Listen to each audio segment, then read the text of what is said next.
हिंगोली जिल्ह्यातील जवळा बाजार इथल्या प्राथमिक आरोग्य केंद्रातल्या हलगर्जीपणाचा धक्कादायक प्रकार समोर आलाय। प्रसूती वेदना सुरू झाल्यावर एका गर्भवती महिलेला उपचारासाठी प्राथमिक आरोग्य केंद्रात दाखल करण्यात आलेलं, मात्र रुग्णवाहिकेत डिझेल नसल्याचं कारण देत कर्मचाऱ्यांनी अँब्युलन्स सेवा द्यायला नकार दिल्याचा आरोप नातेवाईकांनी केलाय। यामुळे गर्भवती महिलेला तब्बल 2 तास प्राथमिक आरोग्य केंद्रात ताटकळत ठेवण्यात आलं।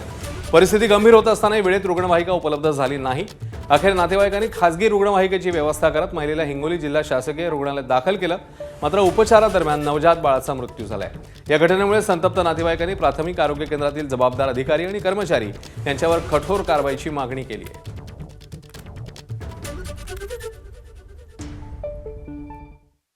काय केलं, प्रायव्हेट गाडी केली आणि प्रायव्हेट गाडी करून याला हिंगोलीला आणलं तर इथले सिस्टर काय म्हणल्या, बापा जरा लवकर आणलं असलं तर आपण तिनं जेवण खाऊन केलं नव्हतं, लवकर आणलं असलं तर बाळ वाचत होतं।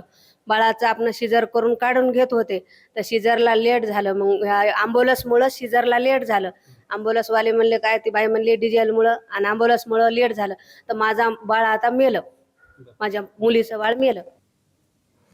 तर नवजात बाळाच्या मृत्यू प्रकरणी आरोग्य विभागाने स्पष्टीकरण दिले। रुग्णवाहिकेवरील चालक सुट्टीवर होता, पर्यायी व्यवस्था न झाल्यामुळे रुग्णाला ॲम्ब्युलन्स सेवा देता आली नाही असं त्यांनी म्हटलंय। ड्रायव्हर हा काहीतरी वैयक्तिक कारणामुळे सुट्टीवर असल्याचे मला कळाले। त्यानंतर वैद्यकीय अधिकाऱ्यांनी पर्यायी व्यवस्था केली नसल्यामुळे रुग्णवाहिका सेवा त्यांनी दिली नाही असं प्राथमिक दर्शनी दिसून आले मला। ह्या प्रकरणामध्ये मी चौकशी पथक माननीय मुख्य कार्यकारी साहेबांच्या आदेशानुसार चौकशी पथक स्थापन करण्यात येईल। चौकशी अंती दोषी कर्मचारी अधिकाऱ्यावर कारवाई करण्यात येईल। या घटनेसंदर्भात राष्ट्रवादी काँग्रेस शरद पवार पक्षाच्या महिला प्रदेशाध्यक्ष रोहिणी खडसे यांनी प्रचंड संताप व्यक्त केलाय। महाराष्ट्रामध्ये कुठेही इंधन तुटवडा नाही असा गाजावाजा करणाऱ्या सरकारचं काल भांडाफोड झालेला आहे। हिंगोली जिल्ह्यामध्ये एका मातेला फक्त रुग्णवाहिकेमध्ये डिझेल नाही म्हणून तिला रुग्णवाहिका नाकारण्यात आली आणि प्रसूतीसाठी तिला 2 तास वाट बघावी लागली आणि तिला जेव्हा ती रुग्णवाहिका प्रायव्हेट रुग्णवाहिकेमधून जेव्हा तिला ट्रीटमेंट घेण्यासाठी ती दवाखान्यापर्यंत पोहोचली तोपर्यंत तिने तिचं बाळ दगावलं होतं।